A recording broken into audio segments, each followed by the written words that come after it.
예전에 겨자씨를 가지고 다니는 분이 많았습니다. 왜 그렇습니까? 겨자씨가 나중에 엄청나게 큰 나무로 자라지 않습니까? 그래서 겨자씨를 일종의 행운의 상징으로 여기고 가지고 다니는 사람이 많았습니다.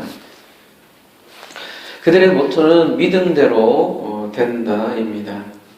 그들이라고 표현을 했지만 사실 저도 예전에 이렇게 조그마한 겨자씨를 가지고 다녔습니다. 기독교 백화점에 가면 실제로 팔아요. 요만한 조그마한 겨자씨 코팅해갖고 다니고 했었습니다.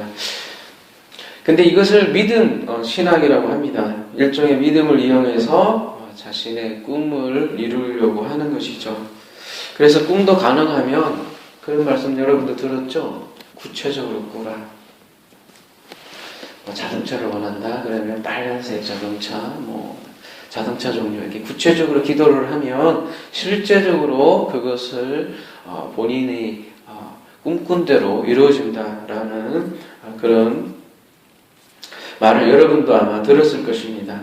그리고 그것을 위해서 구체적으로 기도를 저도 예전에 한번 한 적이 있는데요. 여러분 이것이 성경에서 말하는 믿음일까요? 그렇지 않습니다. 그것은 믿음이라고 하기보다는 신념이라고 하는 것입니다.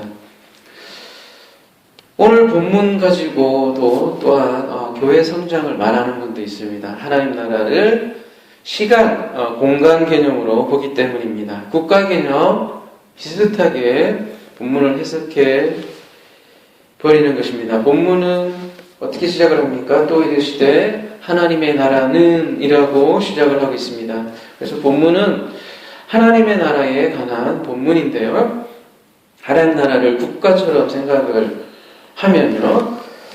교회가 로마를 정복을 하고 전 세계에 이 교회가 확장된다라고 그렇게 해석을 할 수 있습니다. 근데 이것도 일종의 번영신학이라고 할 수 있는데요. 성경은 이렇게 절대 번영신학을 가르치지 않습니다. 그렇다면 오늘 본문은 어떻게 이해해야 될까요?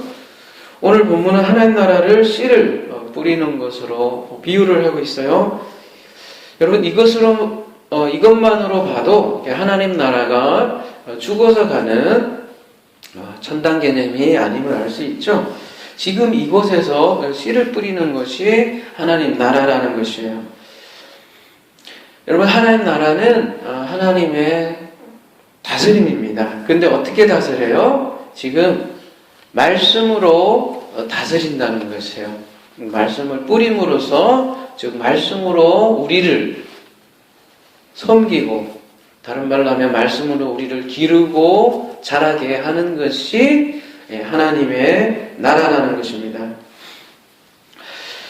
그동안 사장의 비유를요 창세기와 연결해서 해석해 왔습니다. 어둠과 혼돈에 있는 땅에 하나님의 말씀이 뿌려집니다. 그래서 씨 뿌리는 비유가 창조 3일의 사역, 그 다음에 등잔대 위에 등불이 빛의 사역, 즉 창조 4일의 사역이라고 저희가 나누었고요. 그렇다면 오늘 본문은 창조 며칠째 사역이 되겠습니까? 바로 창조 5일째 그 사역에 해당되겠습니다. 앞에 본문은 잠깐 살펴보면 하나님이 씨를 뿌리는 장면이었죠. 그 씨는 바로 예수 그리스도였습니다. 예수 그리스도께서 씨 심는 죽음으로 아브라함이 되는 존재로 세워집니다. 아브라함은 100세 때 이삭을 가지게 됐죠. 그래서 아브라함은 이 이삭을 통해서 그리스도를 발견합니다. 그 그리스도를 가진 자를 무엇이라고 표현을 했죠? 바로 100이라는 숫자로 표현을 하고 있습니다. 그래서 하나님께서 굳이 이삭을 아브라함이 100세가 되는 그 나이에 준 것입니다. 그렇게 된 존재를 성경에서는 또한 별이라고도 하는 것입니다. 별. 그래서 그 별을 상징하는 것이 등잔대 위의 등불입니다. 근데 그 등잔대 위의 등불은 감출 수 없습니다. 그래서 비칠 수밖에 없습니다. 그 빛으로 인해서 이 말씀이 전해지는 것입니다. 그래서 예수께서 시작하였고 그로 인해서 아브라함이 등장을 합니다. 그리고 그 아브라함이 이제 씨를 또 뿌리는 장면이 오늘 본문이 되겠습니다.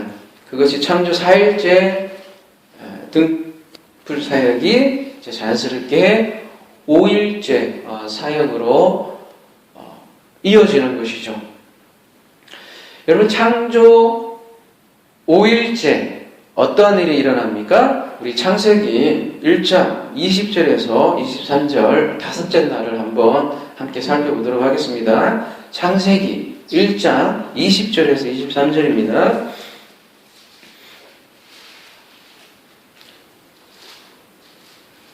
하나님이 이르시되 물들은 생물을 번성하게 하라. 땅 위 하늘에 궁창에는 새가 나르라 하시고 하나님이 큰 바다 짐승들과 물에서 번성하여 움직이는 모든 생물을 그 종류대로 날개 있는 모든 새를 그 종류대로 창조하시니 하나님이 보시기에 좋았더라. 하나님이 그들에게 복을 주시며 이르시되 생육하고 번성하여 여러 바닷물에 충만하라. 새들도 땅에 번성하라 하시니라. 저녁이 되고 아침이 되니 이는 다섯째 날이라.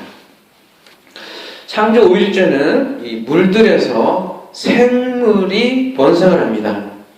물은 말씀을 상징한다고 그랬죠? 이 말씀에서, 이 물에서 생물이 번성합니다. 이 생물은 네페시 하야로 이 생명력 있는 존재라는 뜻입니다. 그리고 하늘에는 새가 등장합니다. 그래서 한마디로 창조 5일 사역은 생명력이 넘치는 장면을 지금 그리고 있습니다.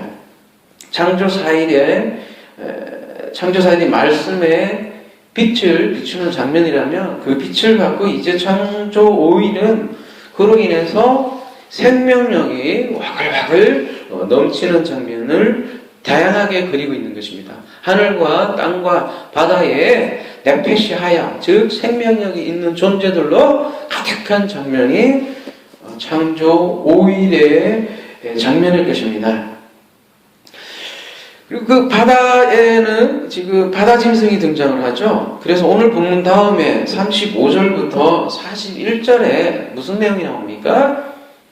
비유는 아니지만 어떤 사건을 통해서 간접적 비유를 드리고 있는데요.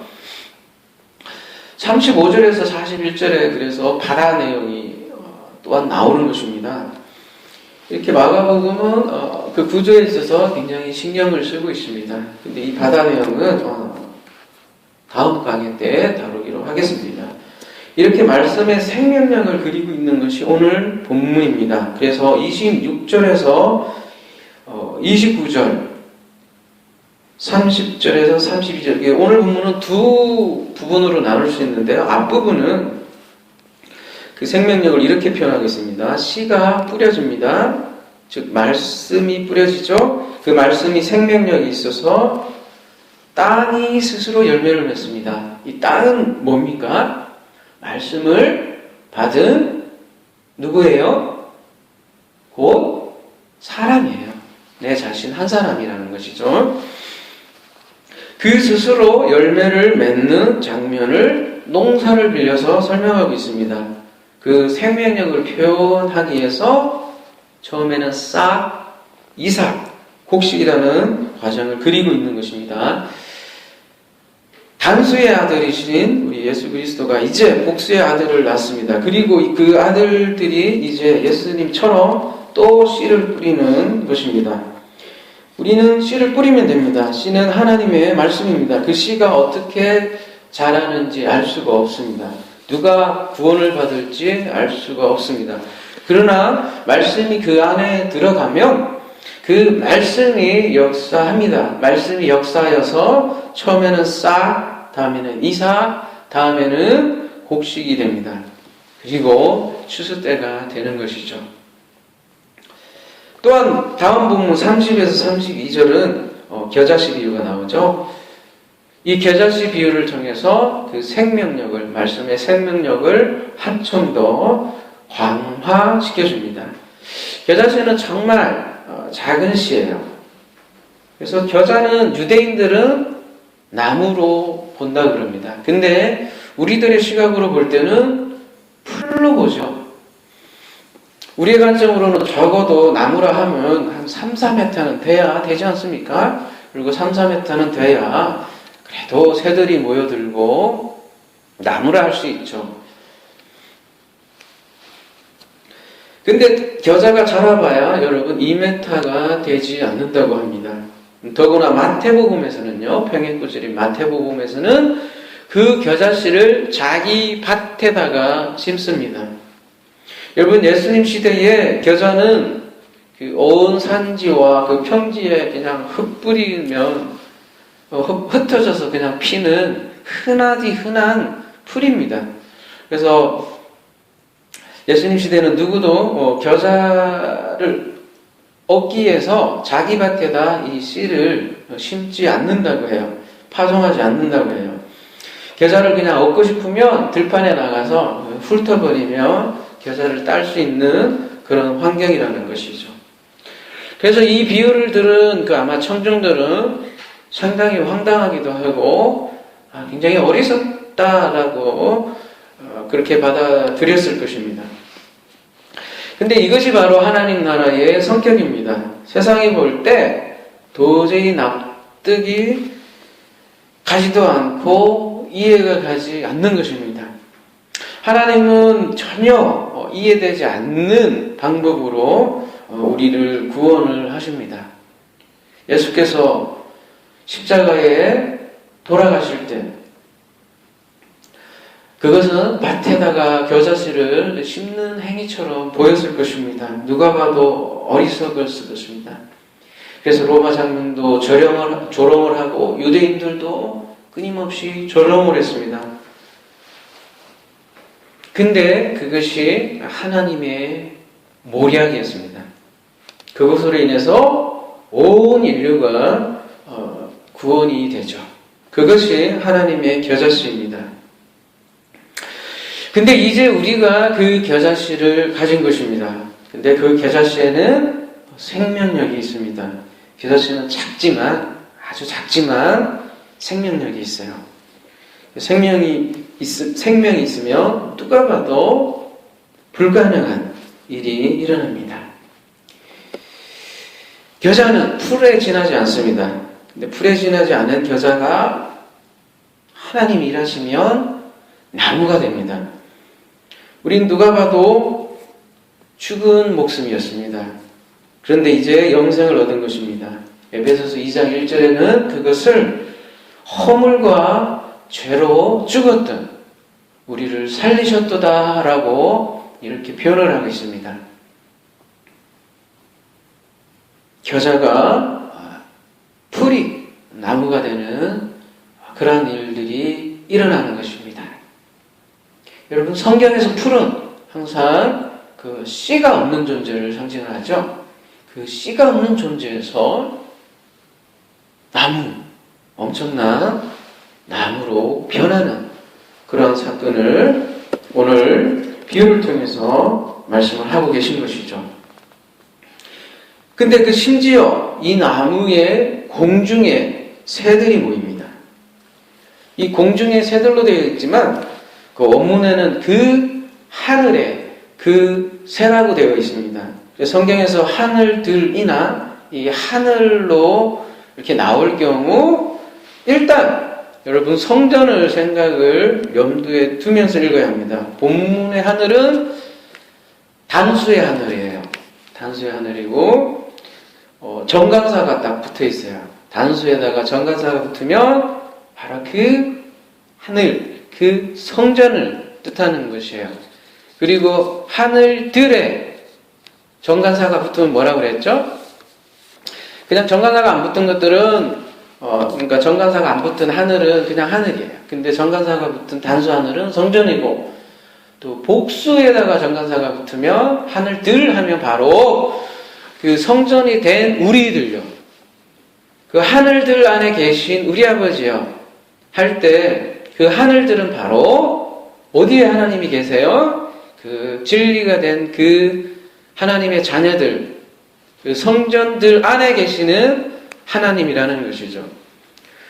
근데 오늘 본문은 단수이고 단수 하늘이라서 성전이에요. 그러니까 오늘 그 공중의 새라는 것은 성전의 새를 뜻하는데요.